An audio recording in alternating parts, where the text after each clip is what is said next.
Hello guys, ये chemistry class 10th का पहला चैप्टर है केमिकल रिएक्शंस एंड इक्वेशंस। इसमें हम एमसीक्यू क्वेश्चंस और शॉर्ट आंसर क्वेश्चन को डिस्कस करेंगे, जैसा कि आपका एग्ज़ाम पास में और सभी के सभी एमसीक्यू क्वेश्चन आने वाले हैं। ये फर्स्ट पार्ट है, सेकेंड पार्ट भी बनाएंगे, उसमें भी लगभग इतने ही क्वेश्चन रहेंगे।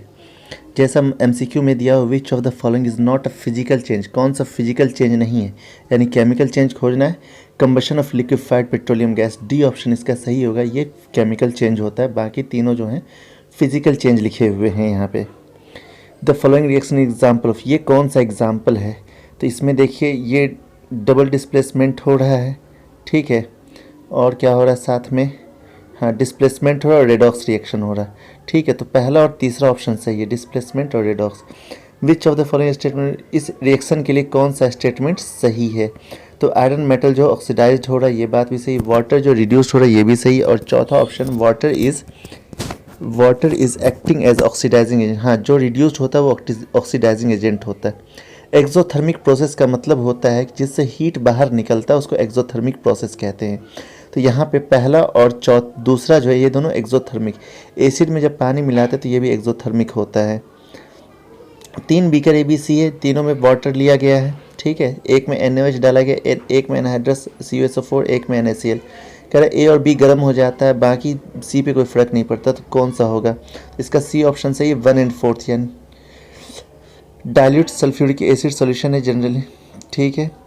तो इसमें पूछ रहे हैं कि कौन, इस ऑब्जर्वेशन से आप क्या समझते हैं, KMnO4 को ऑक्सीडाइजिंग एजेंट कहा था, आपको ऐसे भी याद रखना होगा KMnO4 जो होता है ऑक्सीडाइजिंग एजेंट होता है।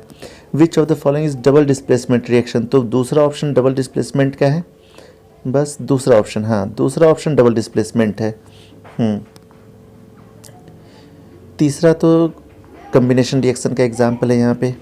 विच of the following are true, silver chloride को जब सनलाइट के प्रेजेंट में रखते हैं तो क्या होता है, तो सिल्वर जो होता है डिकम्पोज हो जाता है, तो फर्स्ट ऑप्शन इसका सही है, सिल्वर जो होता है डिकम्पोज हो जाता है।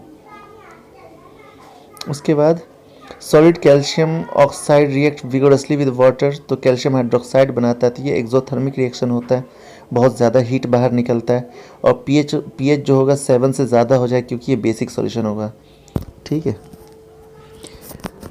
Barium chloride reacting with ammonium sulphate form barium sulphate and ammonium chloride, double displacement का एग्जाम्पल होता है, ठीक है। तो डबल डिस्प्लेसमेंट, और इसमें प्रिसिपिटेशन का भी फॉर्मेशन होगा, तो प्रिसिपिटेशन और डबल डिस्प्लेसमेंट, हमेशा डबल डिस्प्लेसमेंट में प्रिसिपिटेशन का फॉर्मेशन होता है।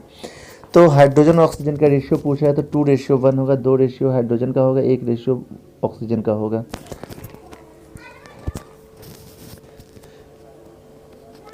विच of the following are not endothermic process, कौन सा एंडोथर्मिक नहीं है, एंडोथर्मिक का मतलब जिसमें हीट देना पड़ता हो, यानी कि एक्सोथर्मिक आपको बताना है। तो दूसरा और चौथा सब्लिमेशन ऑफ ड्राई आइस और इवापोरेशन ऑफ वाटर, ये एंडोथर्मिक नहीं होते हैं। इन डबल डिस्प्लेसमेंट रिएक्शन का एग्जांपल पूछ रहा है, तो लेड एसीटेट बनेगा यहाँ पे, ठीक है, हाँ ये ठीक है। इस क्वेश्चन को पहले नोट करेंगे ध्यान से, फिर लिखेंगे, है ना, और फिर जब बनाएंगे रिएक्शन को तो समझ में आएगा। विच of the following gases can be use for this shortage of fresh, तो ये ठीक है, हीलियम और नाइट्रोजन। अगर आपको इनका थ्योरी नोट्स चाहिए तो मेरे यूट्यूब चैनल को देखिए, उसमें मिल जाएगा, केमिस्ट्री का फर्स्ट चैप्टर थ्योरी चैनल में दिया हुआ है। तो रिएक्शन रिप्रेजेंट ऑक्सीजन गैस, तो it is a decomposition reaction endothermic in nature, decomposition endothermic nature में होता है, ये बात बिल्कुल सही है। विच of the following involve chemical reaction, कौन केमिकल रिएक्शन है, तो ये आपसे पूछ रहा है, तो स्टोरिंग ये नहीं होगा, लिक्विफाइड ये नहीं होगा, कीपिंग पेट्रोलिंग ये नहीं, हीटिंग हाँ ये ठीक है, heating copper wire in presence of air, तो कॉपर ऑक्साइड बनता है यहाँ पे। In which of the following reaction the observation, ठीक है, reactant product involve in the reaction in temperature, तो किसमें टेम्परेचर का इवॉल्व आउट होता है ये पूछ रहा है आपसे, तो H2O2 जब मिलेगा तो 2H2O बनेगा गैसेस फॉर्म में, ठीक है, यहाँ टेम्परेचर का इवॉल्व आउट होगा। Which of the following is combination reaction, तो कम्बिनेशन यहाँ पे दूसरा और तीसरा दिख रहा है, कम्बिनेशन रिएक्शन में सिंगल प्रोडक्ट बनता है, तो दूसरा और तीसरा है, जिसमें सिंगल प्रोडक्ट है वो कम्बिनेशन रिएक्शन है, यानी डी ऑप्शन सही है इसका। तो ये तो एमसीक्यू हो गया। अब कुछ शॉर्ट आंसर टाइप क्वेश्चन है। तो बैलेंस रिएक्शन लिखना है। पहला, नाइट्रोजन गैस को ट्रीट करते हैं हाइड्रोजन के प्रेजेंस में तो क्या होता है, N2 + H2 catalyst 773 degree kelvin पे होता है। NH3 अमोनिया का फॉर्मेशन होता है, कम्बिनेशन रिएक्शन है। दूसरा sodium hydroxide react with acetic acid, तो इसमें डबल डिस्प्लेसमेंट रिएक्शन होता है जो न्यूट्रलाइजेशन रिएक्शन होता है, ये एग्जाम्पल नीचे लिखा हुआ है। तीसरा इथेनॉल, इथेनॉल ये भी डबल डिस्प्लेसमेंट एस्टरिफिकेशन रिएक्शन होता है, एस्टर का फॉर्मेशन होता है, एस्टर में खुशबू वाला सब्सटेंस बनता है यहाँ पे। और चौथा ethane is burn in the presence of oxygen, तो इथेन को जब ऑक्सीजन में जलाते हैं तो रेडॉक्स रिएक्शन होगा, कंबशन रिएक्शन होगा, जो लिखना है लिख दीजिए क्योंकि heat and light evolve out होता है। अब इसके लिए भी आपको बैलेंस्ड इक्वेशन लिखना है, तो Fe2O3 एल्युमिनियम ये डिस्प्लेसमेंट रिएक्शन और रेडॉक्स रिएक्शन का एग्जाम्पल है। आयरन 3 का मतलब होता है आयरन का जिसकी वैलेंसी 3 हो, आयरन 3 लिखा जाता है। आयरन 2 का मतलब जिसकी वैलेंसी 2 हो, आयरन 2 लिखा जाएगा।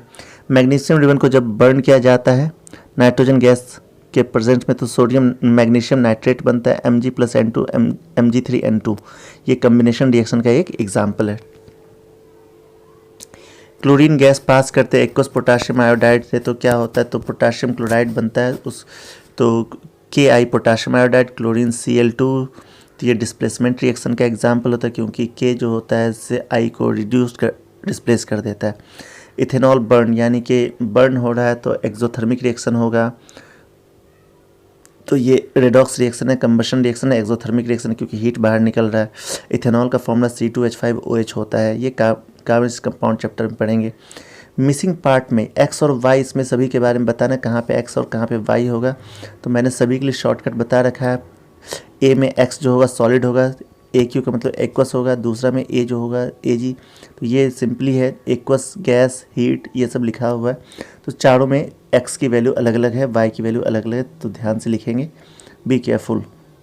जैसे डी ऑप्शन में CaCO3 एक्स लिखा हो तो वहाँ पे हीट हो जाएगा, सी ऑप्शन में जहाँ एक्स लिखा हो ZnSO4 तो वहाँ लिक्विड हो जाएगा, इस तरह से। तो आपसे एक्सोथर्मिक और एंडोथर्मिक पूछा जा रहा है, तो यहाँ पे बी और सी ऑप्शन जो है वो है एक्सोथर्मिक यानी कि यहाँ पे हीट निकलेगा, ए और डी एंडोथर्मिक यहाँ पे हीट एब्जॉर्ब होगा, ठीक है।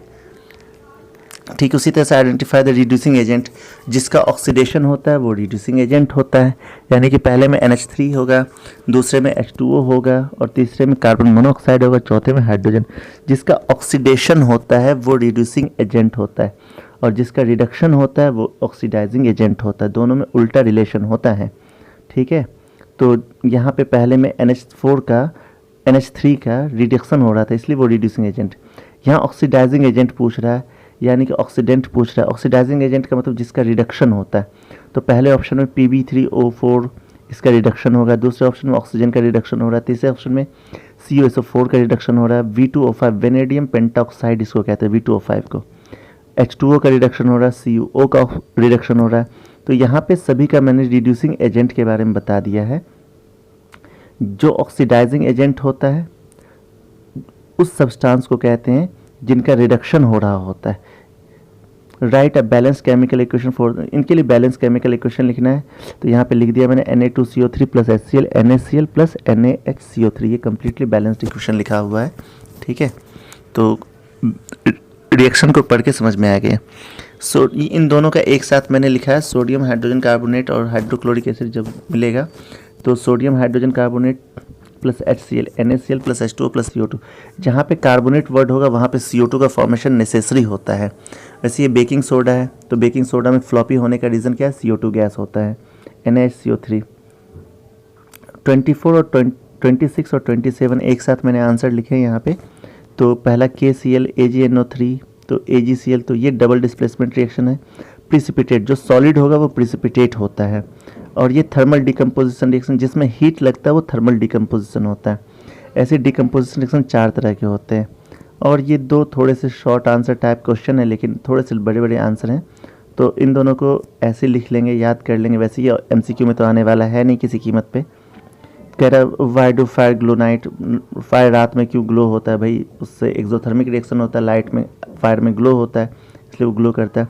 विच of the following is physical change, कौन सा फिजिकल चेंज है ये बताना है। तो evaporation of petrol, A, C और E जो है ये फिजिकल चेंज है, और B और D जो है ये केमिकल चेंज है। तो बर्निंग हमेशा केमिकल चेंज देता है। During reaction of metal dilute hydrochloric acid following step, तो सबसे पहले का आंसर जो है silver does not react with HCl, silver reaction ही नहीं करेगा। और दूसरा aluminium added because exothermic reaction, दूसरे का ऑप्शन। तीसरे का आंसर ऊपर लिखा हुआ है, reaction of sodium metal is found highly explosive because ये एक्सोथर्मिक होता है। और लेड ट्रीट जो होता है हाइड्रोक्लोरिक एसिड के साथ बबल्स बनाता है हाइड्रोजन गैस का। तो हाइड्रोजन गैस का चेक कर सकते हैं पॉप साउंड के साथ में। एग्जाम्पल मैंने रिएक्शन भी नीचे लिख रखा है, ठीक है, सी डी दोनों ही कंप्लीट हो जाएंगे यहाँ पे।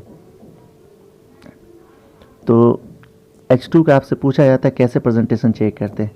तो थैंक यू, बाय बाय। इसी तरह से आप लोग देखते रहें। Thank you.